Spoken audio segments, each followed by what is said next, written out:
So they're kind of nudging a little bit saying, US, do you really want us to come out and say it? You're pushing us too far. If you push us much further, we're going to have to say it. And imagine if they come out.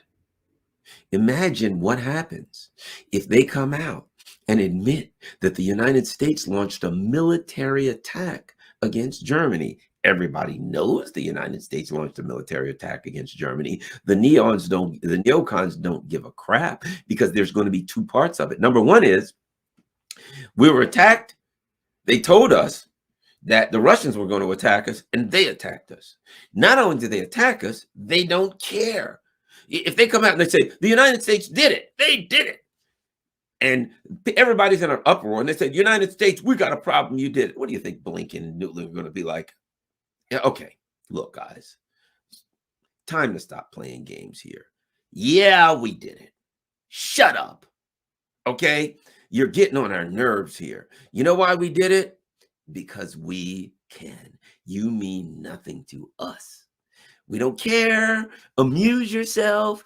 Run along. Pretend like there's something you can do about it. There ain't. Now you will shut up, and you will do what you were told, and we'll go back to you doing what you're told. Remember the part where you shut up. So next time, don't make us blow up your stuff again, because we'll do it if we have to. We've already demonstrated we don't mind blowing up your stuff. So keep your mouth shut and know your place. That's it. The reality is, if the Europeans come to the US and say, we've decided to come clean, you guys blew it up, all the US will say is, well, duh, oh man, yeah, well, thanks a lot there, Captain Obvious. Now shut up. Of course we did it. What, you think we're trying to hide it from you guys? You're nothing to us. You're spineless jellyfish to us. So shut up and go back to what you were doing. And don't make us blow up another one. We got things to do. We don't have enough time to play with our food. Get out. Here's the reality. Europe, they can't stand you.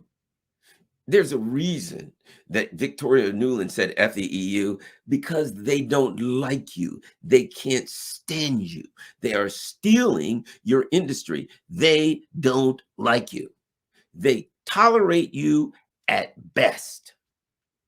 So at some point, it appears the Europeans may get to the point where they finally have to say, we think they did it. Now there'll be an uproar in Europe, and there'll be pushback, and then it'll die down. It'll die down. And then the morons will go get their blue and yellow flags again. They won't have any food. They won't have any heat, but they'll go get their blue and yellow flags and wave them some more and say, we are stand with Ukraine. And then one of these days, just like that, the US will say, well, we won in Ukraine, we're going home. And Europe will be sitting there in a shambles, in a total and complete and absolute shambles. And they will say to the US, what was this all about? And the US will once again say, shut up. But we're in a shambles. Oh boy, yeah, who really would have figured that out? Shut up. We don't care. We got things to do. You are expendable. You're like trash to us. You are dispensable, okay?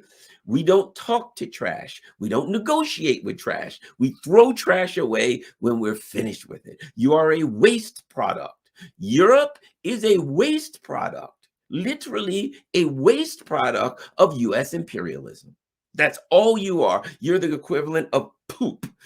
As far as the neocons concerned, when they eat Europe, which they're taking they're taking all your sustenance. They're taking your money. They're taking your military equipment. They're taking your industry, and they'll poop something out, and there's something left. There's a waste product.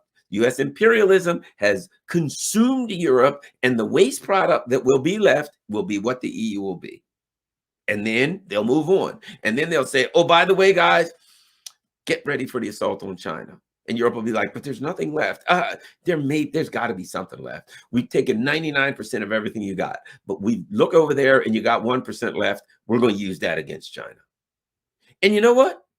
Olaf Scholz, Macron, Rishi Sunak, what do you think they'll do? Say no? If the European people are as they've been in the past, They will put down their blue and yellow flags and pick up a Taiwanese flag and march straight into the bowels of hell like they just did before. They'll watch the BBC and Deutsche Welle, and they'll be taken down the garden path to destruction, and they will merrily saunter down that garden. Maybe I'm being, I don't know, maybe I'm being too fatalistic, but that's, you are what your record says you are. And look at Europe.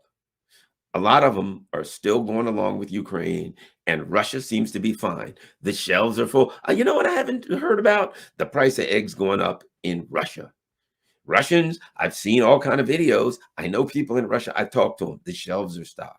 They're cranking their heat up. They pay practically nothing. Pennies for electricity, pennies for fuel. Like free ride around for free on public transportation. The Russians are doing pretty damn good right now. And the Europeans' life is an unholy hell with a bunch of freaking millions of Ukrainian refugees wandering all over creation. And the Russians are doing okay. And I kind of think sometimes with the Biden administration, that was kind of part of the plan to ensure that the Ukrainians were toast. I mean, that the Europeans were toast. And if there's anything left, they'll take that to go after China. But the problem, let me end by saying this. The problem is they're trying to maintain world hegemony. And when, not if, they lose it all in Ukraine, what's the point of trying to push for world hegemony when you've already lost it? What's the point of saying we've got to stop China from being able to stand up against us because we've got to maintain world hegemony when Russia has already stood up against you and won? The problem is they put themselves in a position that they can't move on from Russia, because to move on from Russia is to lose, because Russia don't just want a little bit. To get a deal with Russia, you're going to have to bow to them. You're going to have to give them every damn thing they want, or they ain't backing down. They ain't backing down. They're going to clean house, and they're going to commence to whoop behind in Ukraine. So to get a deal with Russia ain't going to be easy. You're going to have to pay, and pay dearly. Now, what they may just do is sacrifice Europe. Hey, Europe. Hey, Russia, here's what we'll do. What do you want out of Europe? We'll give you everything. They give you everything. They want their money. You want what do you want? Everything you want from Europe, you can have. It's yours. Right? Yeah, I'll tell you what, from the Ukrainian border to the North Sea, Ireland, would you like Ireland? And the British Isles, take all of that. You can have it. Well, don't worry about the Europeans. They have no say in that.